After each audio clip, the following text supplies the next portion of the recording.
Yo, what's going on, everybody? It's Toom, and oh my god, it's a gameplay that's not on raid again. See, I told you guys, you guys really don't understand how easy it is for me to get gameplay on raid. The people I play against, I think I've got like a week's worth of raid gameplay, but you guys are going to be watching an 80 and 9 on the map Overflow. I'm going to be using the Warthog, the Lodestar, and the VTOL warship. And I get a bunch of senseless deaths in this gameplay. And you guys will get a chance to see exactly what those are. And I was actually going to talk about that in this game. And raging and like deaths that you can't really help. Like, there's certain deaths in here. One is coming up right now, actually, where I'm pushing up in the back of the spawn. I know we got these guys spawn trapped, and I'm playing solo. I do play with colorblind assist on, but look at this kid. So I thought that I would be able to take him. I should have just run away from that gunfight, but look at what he had. He had a silenced LMG with the target finder and attack insertion. Now, you guys will see him 2 or 3 more times in this gameplay, and he kills me off of my streaks every time. Now, I could have helped that first death. I could have shot him. I could have pulled away. I shouldn't have gone back. I shouldn't have got greedy. But I felt as though that I'd be able to take that kid. And he had a better gun. He had a better sight, a cheaper sight, and a more bullshit weapon. But that's beside the point. The fact is, he's in a better position. I shouldn't have pushed that gunfight. I should have, sat back. I should have waited. I should have at least waited for my health to regenerate instead of popping around that corner and then giving myself another death that I really didn't need.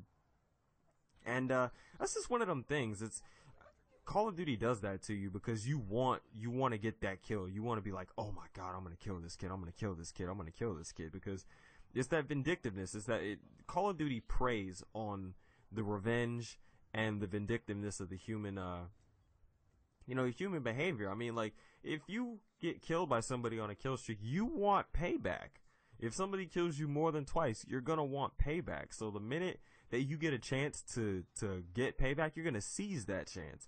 But see, the problem is with that, that's when somebody else can come in and kill you. And that's how people tend to get you off your game when you play COD. It's like, if somebody tries to kill you in this game and you're on a kill streak, and they actually succeed, you get pissed. So you go try and hunt them down. You try and slay the enemy team, and you end up forgetting that you're here to win, but you're also here to get a good score line. That's what I try to do when I play Call of Duty. If I see that I can't get a good score line at the end of the gameplay, I decide to go for the W. Because the W is all that matters. If I can get both, then I go for both. And that's how you're supposed to play. You're not just solely supposed to play, it's like, oh, it's all about kills, it's all about this, it's all about this. No, you want to get the W. And you want to do it with the least amount of deaths as humanly possible. And that just goes into thinking about the decision making that you have to do in COD. I mean, I know that this is a basic arcade first person shooter, but, there are things that you have to learn. Rush routes, where people are going to be, how the spawns work. There are certain things that you need to know when you play COD if you want to do well. And I kind of see how other communities look down at us. Like, I think it's funny how other communities look down at COD and call it childish, and how MLG and GB stuff is stupid.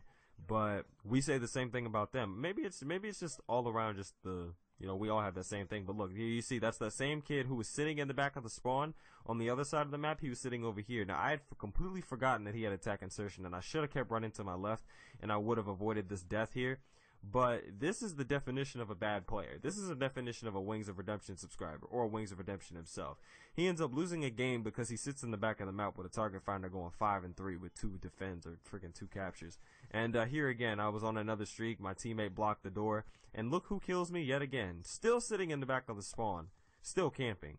And he barely killed me. See, those are those deaths that you can't avoid. I couldn't have avoided that death. I wasn't even thinking about that kid again. And then he's like 9 and 3. I think he gets one more kill at the end of this gameplay. My point is, there are certain things you can avoid, and there are certain things that you can't avoid.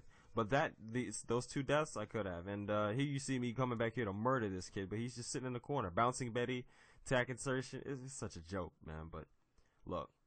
All you gotta do is think when you play. Think about people's routes. Think about where are people going to be? Where do people like to sit? And figure out a way to counter where they're camping. So I hope you guys enjoyed this commentary. I hope you enjoyed the gameplay. If you guys like my voice, if you guys like this gameplay, if you like my channel, go ahead and click that thing in the top right hand corner and go ahead and hit that subscribe button. If you want to see a previous video, click that thing in the bottom right hand corner. Don't forget to follow me on Twitter. I'm Toom. I'm out. Peace.